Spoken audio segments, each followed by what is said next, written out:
नमस्कार प्यारे दोस्तों, मैं हूं आपका अपना राहुल पटेल, आपका केमिस्ट्री टीचर।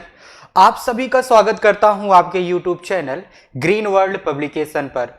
हम लोग बात कर रहे हैं आपके क्लास 12th की केमिस्ट्री के थर्ड चैप्टर, जिसका नाम है केमिकल काइनेटिक्स यानी कि रासायनिक बलगतिकी, जिसमें मैंने ऑलरेडी आप लोगों को बहुत सारे लेक्चर प्रोवाइड कर दिया है, जिसमें कॉन्सेप्ट को मैंने पढ़ा दिया है और बहुत से क्वेश्चंस को मैंने करा दिया है। मैंने बहुविकल्पी प्रश्नों को कराया, अति लघु उत्तरीय प्रश्नों को कराया।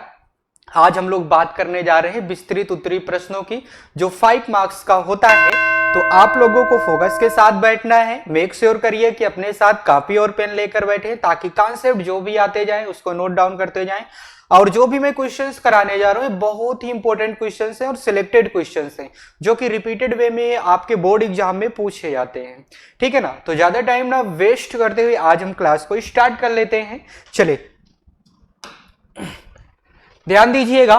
थर्ड क्वेश्चन आपका हमने लिया है आपके विस्तृत उत्तरीय प्रश्नों में से, आपके राजीव क्वेश्चन बैंक में से। ऐसा मैंने क्यों किया? क्योंकि हम सिलेक्टेड क्वेश्चंस को करा रहे हैं जो बहुत ही इंपॉर्टेंट क्वेश्चंस हैं और जिनके आने के चांसेस बहुत ज्यादा होते हैं, उन्हीं क्वेश्चंस को हम कर रहे हैं। ठीक है ना? चलिए देखिए जरा, क्वेश्चन में कहने की कोशिश ये की जा रही है। क्वेश्चन में क्या कहा जा रहा है, ध्यान से सुनिएगा। अपक्रिया की कोटि से आप क्या समझते हैं? प्रथम कोटि की अपक्रिया के लिए वेग स्थिरांक का व्यंजक निकालिए। वेग स्थिरांक का व्यंजक हम लोगों को निकालना है। ठीक है ना? ध्यान दीजिएगा, हम लोग अगर प्रथम कोटि की अपक्रिया की बात करते हैं तो मैंने आपको पढ़ाया था, आप लोगों को पिछले लेक्चर्स को देखना होगा, क्योंकि बहुत इंपॉर्टेंट लेक्चर्स हैं जिनमें मैंने बहुत सारे कॉन्सेप्ट को पढ़ाया है।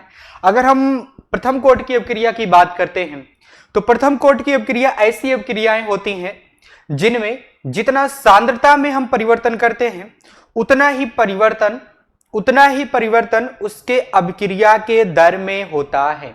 ठीक है ना? कोई आपको ऐसी अपक्रिया दिया जाए कि आपने सांद्रता को दोगुना कर दिया, तो उसकी अपक्रिया की दर भी दोगुनी हो जा रही है। तो इसका मतलब यह है कि आप कौन सी अपक्रिया की बात कर रहे हो? प्रथम कोटि की अपक्रिया की बात कर रहे हो। ठीक है ना? तो मैंने डेफिनेशन आप लोगों को बताया है। अगर आप लोग लिखना चाहते हो तो लिख भी सकते हो। माने कि अगर हम बात करें प्रथम कोटि की अपक्रिया की, किसकी बात करें भाई साहब? प्रथम कोटि की अपक्रिया, अगर हम प्रथम कोटि की अपक्रिया की बात करते हैं, फर्स्ट ऑर्डर के रिएक्शन की बात करते हैं, तो थोड़ा सा मैं लिख देता हूं ताकि आप लोगों को कोई प्रॉब्लम ना हो। ठीक है ना? अगर हम फर्स्ट कोटि की रिएक्शन की बात करते हैं, फर्स्ट ऑर्डर की रिएक्शन की बात करते हैं, तो ये क्या होता है? ऐसी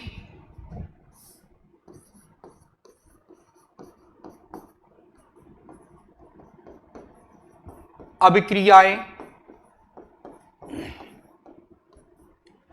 जिनमें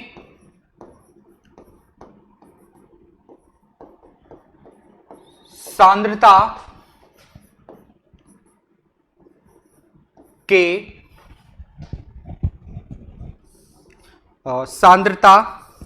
का परिवर्तन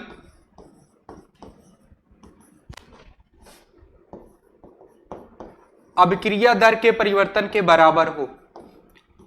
अभिक्रिया दर के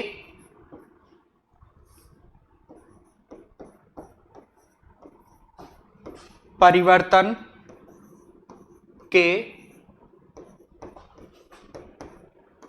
बराबर हो। ठीक है? उसे हम क्या कहते हैं? प्रथम कोटि की अपक्रिया कहते हैं। आप लोग इसको नोट डाउन करिए। हम थोड़ा सा इसके बारे में और समझा देते हैं। यानी कि आपसे कह रहा है कि इसका इक्वेशन लिखिए। क्या लिखिए भाई साहब? इक्वेशन लिखिए, समीकरण यानी कि व्यंजक लिखिए। तो उसकी हम बात कर लेते हैं। ध्यान दीजिएगा, जब भी हम व्यंजक की बात करेंगे तो आपको यह क्या लिखा गया है? ऐसी अपक्रियाएं जिनमें सांद्रता का परिवर्तन अपक्रिया दर के बराबर, मतलब अपक्रिया दर में परिवर्तन के बराबर हो। यानी कि यहां पे हम यह कह सकते हैं कि अगर हम सांद्रता में परिवर्तन कर रहे हैं, किसमें परिवर्तन कर रहे हैं? सांद्रता में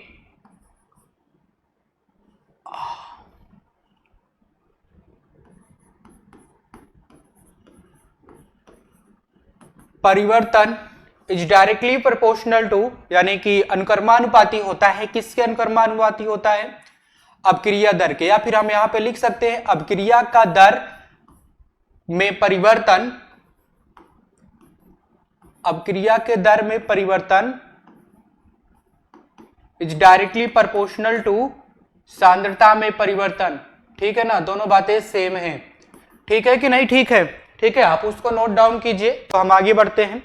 यहीं पे हम एक इंपॉर्टेंट चीज लिख देते हैं, यानी कि जब हम भी अपक्रिया की दर निकालना चाहते हैं तो उसके लिए हम कौन सा व्यंजक प्रयोग करते हैं उसको मैं यहीं पे लिख देता हूं, ठीक, ताकि आगे आने वाले क्वेश्चंस को हम आसानी से सॉल्व कर सके। ठीक है कि नहीं? ठीक है, ठीक है ना। हाँ, अपक्रिया के वेग स्थिरांक का व्यंजक लिखना है और अपक्रिया के दर का व्यंजक हम दोनों लिख देते हैं। ठीक है, चलिए कोई बात नहीं है, आगे बढ़ते हैं। लिख लिया ना आप लोग? स्क्रीनशॉट लीजिए, मैं इसको मिटा देता हूं। क्लीन हो जा, हो जा, अरे हो जा, हो गया। चलिए ध्यान दीजिएगा, अगर हम यहां पे बात करें तो ध्यान देना आप लोग, ध्यान देना। अगर हम पहले बात कर लेते हैं किसकी, अपक्रिया वेग का निरूपण या अपक्रिया वेग व्यंजक, अपक्रिया वेग निरूपण कहें या अपक्रिया वेग व्यंजक कहें, उसको हम लिख देते हैं। ध्यान दीजिएगा, ध्यान दीजिएगा, प्रथम कोटि के लिए हम लिख रहे हैं, पहले हम R इज इक्वल टू के इंटू ए की पावर n लिखते हैं। ठीक है ना, n लिखते हैं। जबकि हम प्रथम कोटि की अपक्रिया की बात कर रहे हैं तो हम लोग लिखेंगे R इज इक्वल टू के ए की पावर 1। ठीक है कि नहीं? ठीक है, ठीक है ना, ये प्रथम कोटि की अपक्रिया हो जाएगी। अब हम अपक्रिया दर के व्यंजक को लिख देते हैं। अगर हमें अपक्रिया कुछ इस तरह से दिया जाए, a प्लस, मान लो a दिया गया है आपको 2 और b दिया गया है आपको 3 और इससे बन रहा है C4, तो हम इसको किस तरह से निरूपित कर सकते हैं अपक्रिया दर को? अगर हम अपक्रिया दर को लिखना चाहें, अपक्रिया दर के व्यंजक को लिखना चाहें तो कुछ इस तरह से हम लोग लिख सकते हैं। ध्यान दीजिएगा, 1/2a, ये माइनस में लिखा जाएगा, माइनस साइन यहां से कुछ लेना देना नहीं है, बस ये रिप्रेजेंट कर रहा है कि अभिकारक है। जहां पे अभिकारक को आप लिखोगे वहां पे माइनस लिखोगे, जहां पे उत्पाद को लिखोगे वहां पे आप प्लस से रिप्रेजेंट करोगे। ठीक है कि नहीं? ठीक है, ठीक है ना। और इज इक्वल टू क्या करोगे भाई साहब, 1/3, यहां भी माइनस कर देते हैं, माइनस 1/3 b है। अब क्या हो जा रहा है, is equal two plus 1/4 c। इस तरह से हम अपक्रिया दर के व्यंजक को निरूपित कर सकते हैं। आप लोग दोनों चीजें लिखिएगा, ये फर्स्ट है और ये सेकंड चीज है आपकी, इन दोनों चीजों को आप लिखिए, बहुत इंपॉर्टेंट है। इन पे क्वेश्चंस बहुत सारे भर भर के पूछे जाते हैं आपके बोर्ड एग्जाम में। ठीक है, तो इसीलिए आप लोग मेक श्योर करिए कि इसको नोट डाउन करने की कोशिश कीजिए। ठीक,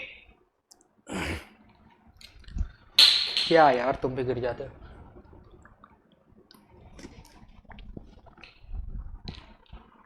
कर लिए? चलिए आगे बढ़ते हैं। ये वाला क्वेश्चन जो है आप इसको कर लीजिएगा, अथवा जो करके दिया गया है ना, अथवा जो करके आपको दिया गया है इनको आप कर लीजिएगा। ठीक है ना, सेम कॉन्सेप्ट में है। हम आगे बढ़ जाते हैं, सेव करके, सेव हो जा।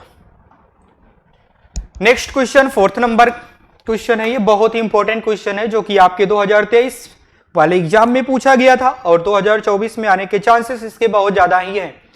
फर्स्ट क्वेश्चन आपको कह रहा है कि अपक्रिया आपको इस तरह से निरूपित किया गया है, ठीक है, जिसके सी के अगर हम अपक्रिया दर की बात करें, सी के अपक्रिया दर आपको दिया गया है 1 मोल पर लीटर पर सेकेंड। ठीक है, तो अपक्रिया वेग आपको लिखना है, यानी कि अपक्रिया दर आपको लिखना है ए, बी तथा डी के लिए। सी का आपको दिया गया है, ए, बी तथा डी के लिए आपको निकालना है। ठीक है ना, मैं आपको बता देता हूं कि किस तरह से आपको निकालना है, किस तरह से आपको निकालना है, ध्यान से सुनने की कोशिश कीजिएगा। ठीक है, आपको ए का भी निकाल लेना है, बी का भी निकाल लेना है और डी का भी निकाल लेना है। क्यों? क्योंकि सी का दिया गया है। चलिए, जब किसी का भी आपको दिया गया होता है तो पहले हम आपको बता दें अपक्रिया दर के व्यंजक को हम कैसे लिखे थे। जैसे हमने अभी आपको बताया ना, 2 आपने ए लिया प्लस 3 आपने बी लिया और इससे आपने बना दिया 4c। ठीक है, इसको आपने रिप्रेजेंट कैसे किया था अपक्रिया व्यंजक को, अपक्रिया दर के व्यंजक को 1/2 माइनस में a। ठीक है, आपने इसको इस तरह से निरूपित किया था, या फिर आप यहां पे इस तरह से निरूपित आप कर सकते हो। अगर आपको अपक्रिया दर इन सब का नहीं दिया गया है टाइम दे दिया गया है और इनके सांद्रता में परिवर्तन दे दिया गया है, तो आप इस तरह से भी लिख सकते हो -1/2 dA बाई dt, इस तरह से आप लिख सकते हो, is equal to -1/3 dB by dt is equal to +1/4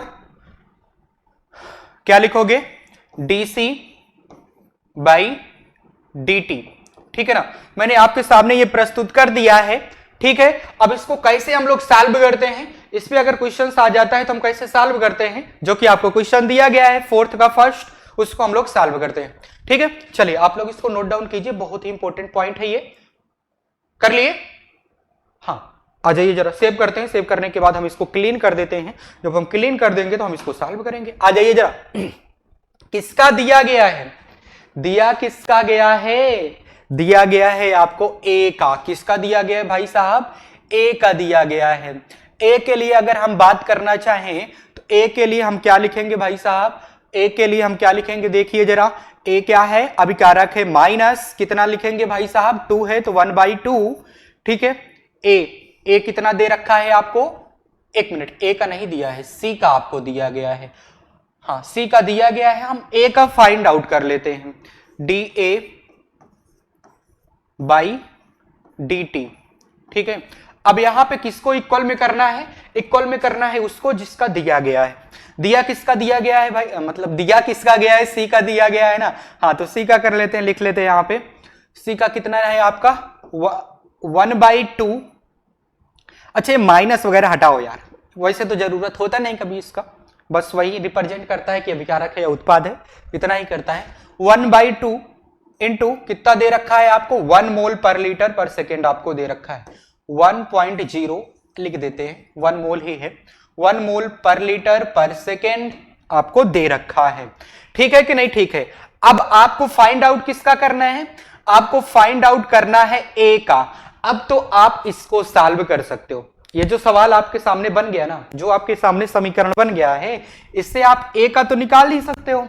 क्यों भाई साहब, यस को लिखो चाहे ना लिखो, हम इसको और सरल कर देते हैं, रुक जाओ, इसको इस तरह से भी लिख देते हैं, लिख देते हैं 1/2 a, ठीक है, इज इक्वल टू 1/2 इंटू 1। अब तो कर लोगे, ए का निकाल लोगे कि नहीं निकाल लोगे भाई साहब, ये सरल कर दिया ना मैंने, कर लोगे, बहुत आसान कर दिया हमने। ठीक है, इस तरह से हम अब क्रिया दर को निकाल सकते हैं। ये ए वाले का है, किसका है भाई साहब, ये ए का है। अब हम लोग बात कर लेते हैं बी का, किसकी बात कर लेते हैं, इधर आ जाइए जरा, इधर हम लोग बी की बात कर लेते हैं। हम बी वाले की अगर हम बात करना चाहें, बी का जब आप निकालोगे तो बी के लिए भी वैसे ही आपको लिखना है, हमें बी का निकालना है, तो बी के लिए आपको कुछ नहीं दिया गया है, तो आप क्या करोगे भाई साहब, सिर्फ बी लिखोगे। ठीक है ना, आप सिर्फ बी लिखोगे। हाँ, लिख दिया हमने, बी लिख दिया, इज इक्वल टू क्या लिखोगे आप, क्या लिखोगे, 1/2 इंटू 1। देख लीजिए आ गया ना, बी का डायरेक्ट ही है। अब हम बात कर लेते हैं डी का, किसका बात कर लेते हैं भाई साहब, डी का हमसे पूछा है, तो डी के लिए हम क्या करेंगे, डी के लिए करेंगे 1/3 इंटू डी।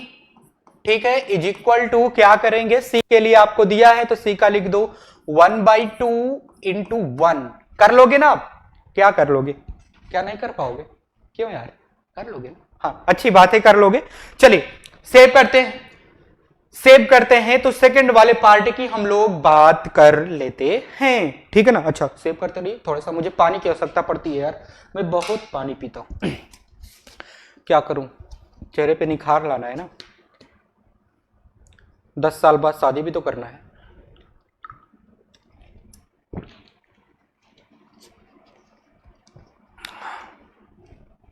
आ जाइए जरा, नोट डाउन कर लिया आप लोग, सेव हो जा, सेव होने के बाद इसको हम कर देते हैं क्लीन, क्लीन हो जाओ। सेकंड पार्ट आपसे कह रहा है, सेकंड वाले क्वेश्चन की हम लोग बात कर लेते हैं। क्या कर लेते हैं भाई साहब, सेकंड वाले क्वेश्चन की हम लोग बात कर लेते हैं। आपको कह रहा है कि आपको अब क्रिया इस तरह से आपको दिया गया है, ठीक है, हाँ ठीक है भाई साहब, यानी कि आपको अब क्रिया दिया गया है, 2a से आपका उत्पाद बन रहा है a। चलिए कोई बात नहीं है, ठीक है ना। तो 10 मिनट में आपको 0.5 मोल पर लीटर से घटकर इतना हो जाता है। तो इस समय अंतराल में अभिक्रिया का वेग ज्ञात करना है। क्या ज्ञात करना है भाई साहब? अभिक्रिया का वेग ज्ञात करना है। सीधे सीधे आप लोगों को पता होना चाहिए, जब भी हम अभिक्रिया के वेग की बात करते हैं तो सांद्रता परिवर्तन कितने टाइम में हो रहा है, यानी कि ऊपर आपको लिखना है सांद्रता में परिवर्तन और नीचे लिखना है समय में परिवर्तन। ठीक है, चलिए हम बात करते हैं। 2a से हो रहा है ना, तो हम यहां पे लिखेंगे 1/2 इंटू क्या लिखेंगे यहां पे कितना सांद्रता में परिवर्तन हो रहा है, कितना हो जा रहा है भाई साहब? 0.5 से कहां तक जा रहा है? -0.4 तक जा रहा है। डिवाइडेड बाई अब बात कर लेते हैं नीचे टाइम की। तो टाइम कितना? सिर्फ आपको 10 मिनट दिया गया है। कितना दे रखा है भाई साहब? आपको 10 मिनट दे रखा है। ठीक, आ जाइए जरा इसको आगे सरल कर लेते हैं, थोड़ा सा छलल कर लेते हैं। जब हम छलल करने जाएंगे तो 1/2 इंटू ये आपका है 0.1 डिवाइडेड बाई 10। आप जब इसको सॉल्व करोगे तो आपका आएगा 0.005 मोल पर लीटर, 0.005 मोल पर लीटर पर सेकेंड। ठीक है ना, ये बहुत ही छोटा सा क्वेश्चन था जो कि विस्तृत उत्तरी में दे रखा है। सिर्फ आपसे क्या पूछ रहा है? अभिक्रिया का वेग, तो हमने अभिक्रिया का दर निकाल दिया। ये बहुत इंपॉर्टेंट है, इसको ध्यान से देख के जाइए क्योंकि ये रिसेंटली आपके क्वेश्चन में पूछा, आपके बोर्ड एग्जाम में पूछा गया था और आने के चांसेस इसके बहुत ज्यादा हैं। ठीक है, चलिए सेव करते हैं। सेव करने के बाद इसको हम कर देते हैं क्लीन, क्लोज करते हैं। नेक्स्ट क्वेश्चन पे मूव किया जाए। कोई डाउट तो नहीं है आप लोगों को? डाउट होगा तो क्या करिएगा आप लोग? कमेंट में जाइएगा, अपने डाउट को लिखिएगा। ठीक है, उसका तुरंत ही निदान किया जाएगा। आप लोग कमेंट यार क्यों नहीं करते हो? मैं तो यार हमेशा ये डाउट में रहता हूं कि बच्चे कमेंट क्यों नहीं करते हैं। क्यों? मैंने आप लोगों से बताया ना कि क्वेश्चन वो नहीं पूछते, डाउट वो नहीं पूछते हैं जो या तो बिल्कुल विद्वान होते हैं या फिर बिल्कुल गधे होते हैं। समझ रहे हो कि नहीं समझ रहे हो? विद्वान अगर हो तो अपने से पूरा डाउट क्लियर कर लेते हो, और गधे हो तो आपको पहली बात पढ़ते ही नहीं हो तो कहां से डाउट आएगा, है कि नहीं?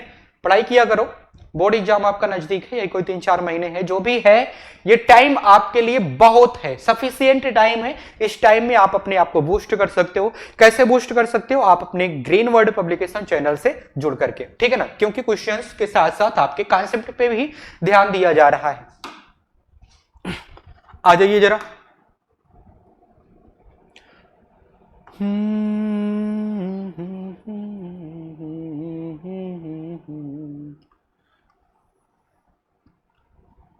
हाँ, फिफ्थ क्वेश्चंस की हम बात करते हैं। क्वेश्चंस कहेंगे क्योंकि 2 है फिफ्थ वाले में। ठीक है कि नहीं? ठीक है, फिफ्थ वाले में कितना है भाई साहब? 2 है। फर्स्ट वाला क्या है? अभिक्रिया आपको ये दी गया है, हाँ दी गया है, कोई बात नहीं, दे गया है। ठीक है, अब कह रहा है कि आप K1 K2 K3 में रिलेशन फाइंड आउट कीजिए। चलिए कर लेते हैं यार। क्या गजब क्वेश्चन है, गजब है, 2023 में पूछा गया था। हाँ, यहां से सॉल्व करते हैं, दिखेगा आप लोगों को प्रॉपर्ली। ठीक है, चलिए ध्यान दीजिएगा। पहले हम इसके अभिक्रिया के दर को निरूपित कर देते हैं।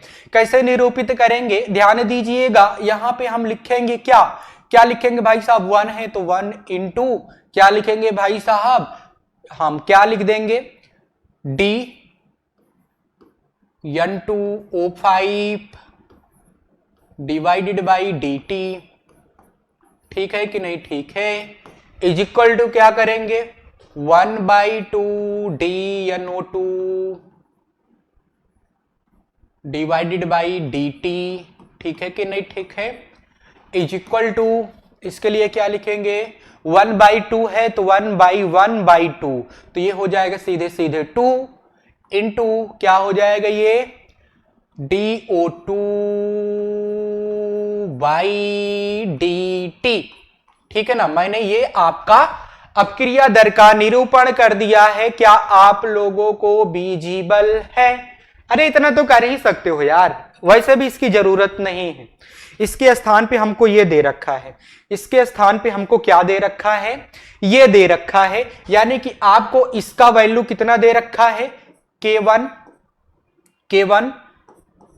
N2O5 दे रखा है, ठीक है, इज इक्वल टू, इसका वैल्यू कितना दे रखा है, इसका वैल्यू आपको दे रखा है, कितना दे रखा है भाई, हाँ कितना दे रखे हो यार,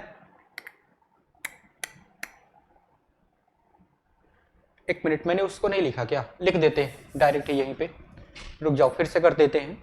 यहां पे 1 है, 1 इंटू K1 कितना दे रखा है आपको, N2O5, 3 नहीं है 5 है, ठीक है, इज इक्वल टू, इसके लिए कितना दे रखा है, इसके लिए कितना दे रखा है, 1/2 इंटू K2 कितना दिया है, N2O5, क्या यार, N2O5, फिर अभी एक बचा है, इज इक्वल टू कर देते हैं यहां पे, इज इक्वल टू क्या बच गया है, ये वाला थर्ड वाला बच गया है, जिसका कितना दिया गया है भाई, 2 इंटू K3 N2O5। ध्यान दीजिएगा इसमें क्या कॉमन है, N2O5 सारे के सारे कट जाएंगे, N2O5 सारे के सारे क्या हो जाएंगे भाई साहब, कट पिट जाएंगे। अब बचेगा क्या, बचेगा यहां पे 1 इंटू K यानी कि K1, ठीक है, is equal to 2 into K2, नहीं पहले यहां पे ये K3 वाला है, ये K2 वाला है, 1/2 इंटू K2, ठीक है, is equal to 2 into K3, ठीक है कि नहीं, ठीक है ना।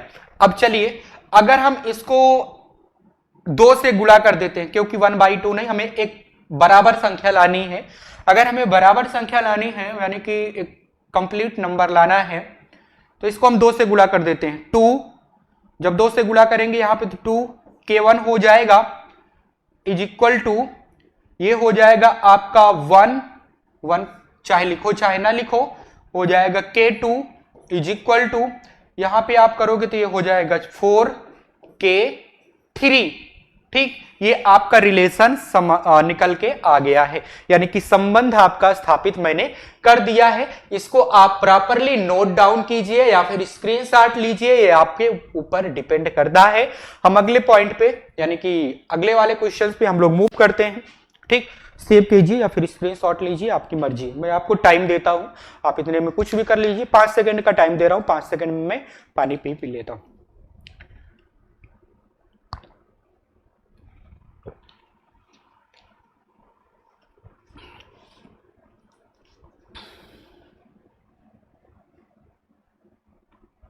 कर लिए, चलिए सेव करते हैं, सेव कर दिया हमने,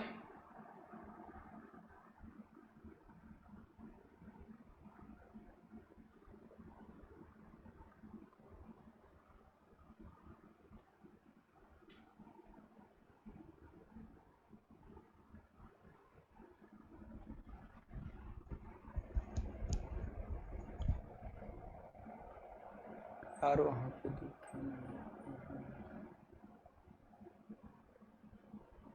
चलिए आ जाइए जरा, सेव हो गया, सेव करने के बाद हम इसको क्लीन कर देते हैं, नेक्स्ट वाले पार्ट पे मूव करते हैं। नेक्स्ट पार्ट, हाँ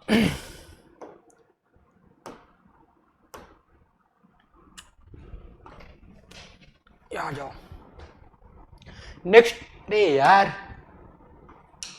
इधर उधर मकाते रहते, तुमको कुछ शर्म नहीं है, आ जाओ जरा।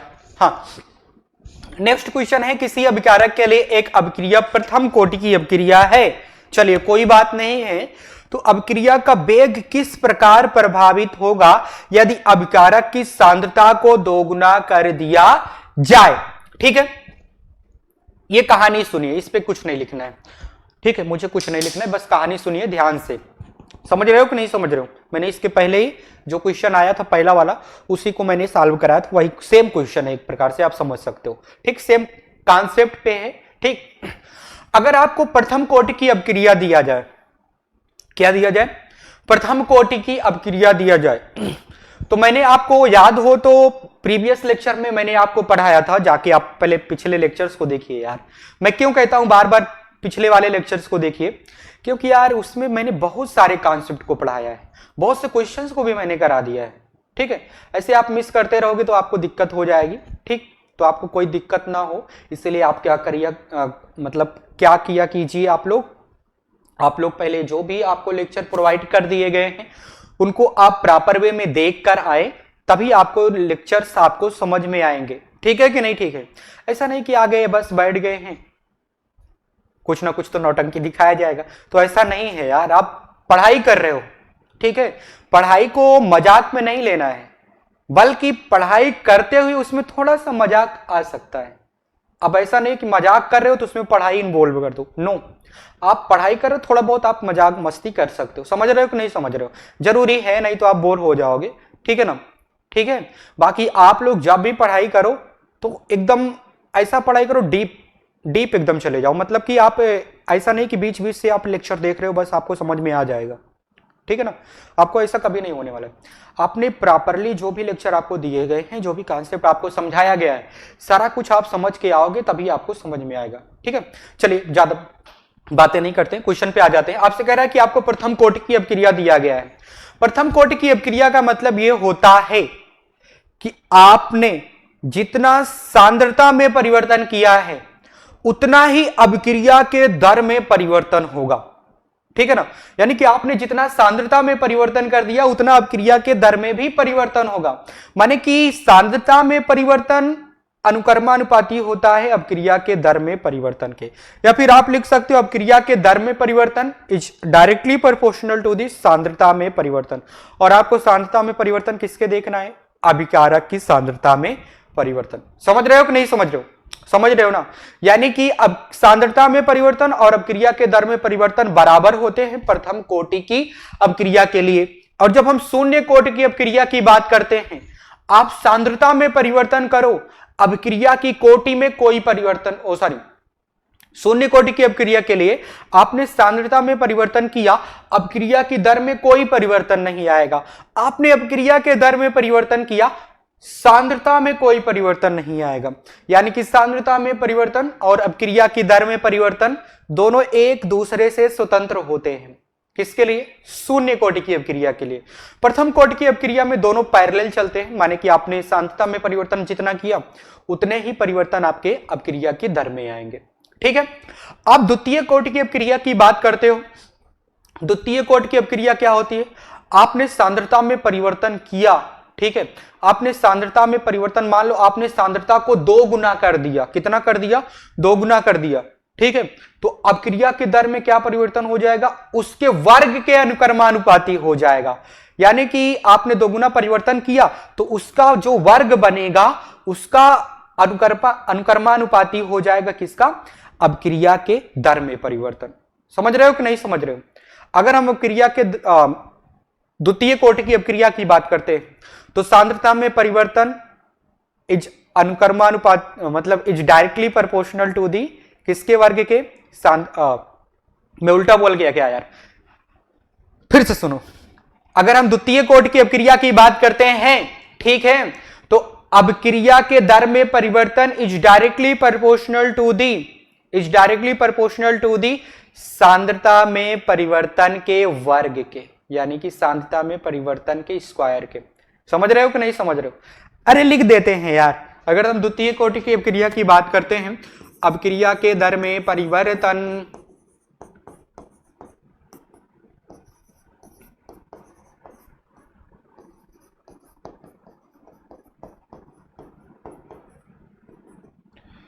किसके प्रोपोर्शनल होगा, सांद्रता में परिवर्तन, सांद्रता परिवर्तन के वर्ग के, ठीक है कि नहीं, ठीक है। ये आप लोग जरूर याद करिएगा, ये सारी चीजें मैंने आपको पढ़ा रखा है, ठीक है ना। आगे क्या है, आगे कुछ है, देख लेते हैं एक बार। आगे कुछ नहीं, स्लाइड था खाली। थैंक यू नहीं आया, आ गया, थैंक यू। चलिए कोई बात नहीं है, हमने विस्तृत उत्तरीय प्रश्नों को निपटा दिया है, हमने इंपॉर्टेंट क्वेश्चंस को आपके सामने प्रस्तुत किया। जो कि मतलब आने के चांसेस जिनके मैक्सिमम होते हैं, उनको मैंने आप लोगों को बेहतरीन तरीके से कराया। मैं आशा करता हूं कि आपको ये वीडियो बहुत ही पसंद आया होगा और आपने लाइक भी किया होगा, आपने अपने दोस्तों के साथ शेयर भी किया होगा और अपने YouTube channel green world publication को सब्सक्राइब तो जरूर ही किया होगा। ठीक है ना? तो हम आपसे मिलेंगे नेक्स्ट लेक्चर में, तब तक के लिए आप सभी को ओके बाय।